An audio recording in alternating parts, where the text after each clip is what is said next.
To BC study circle. గత వీడియోలో GST గురించి కొంత సమాచారం ఇవ్వడం జరిగింది. ఓకే, జిఎస్టీ అనేటువంటి గూడ్స్ అండ్ సర్వీసెస్ ట్యాక్స్, వస్తువు సేవా పన్నుల గురించి భారతదేశంలో 2000 సంవత్సరంలో అసీం దాస్ గుప్తా మొదటిసారిగా వివరణ ఇచ్చారు. జిఎస్టీ ప్రవేశపెట్టమని సిఫారసు చేశారు.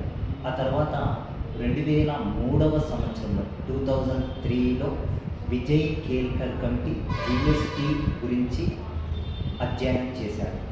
నేషనల్ లెవెల్ జిఎస్టీని ప్రవేశపెట్టమని చెప్పి సిఫారసు చేశారు.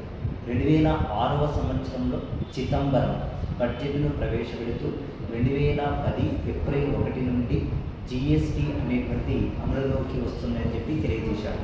కానీ 2011 సంవత్సరంలో కాంగ్రెస్ ప్రభుత్వము జిఎస్టీ బిల్లును 115 కాన్స్టిట్యూషనల్ అమెండ్మెంట్ ద్వారా, రాజ్యాంగ సవరణ ద్వారా ప్రవేశపెట్టారు. కానీ అక్కడ లోక్సభలో కావాల్సినంత మెజారిటీ లేకపోవడంతో బిల్లు ముందు వెళ్ళలేకపోయింది. ఆ తర్వాత నరేంద్ర మోడీ ప్రధానమంత్రి అయిన తర్వాత 122 బిల్ నెంబర్ 122ను ప్రవేశపెట్టడం జరిగింది.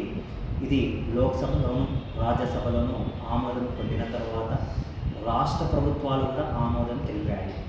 ఓకే, ఈ బిల్లు చట్టంగా 1 జూలై 2017 నుంచి అమలులోకి వచ్చిందండి. మరింత సమాచారం మరొక వీడియోలో వివరణ ఇస్తాము.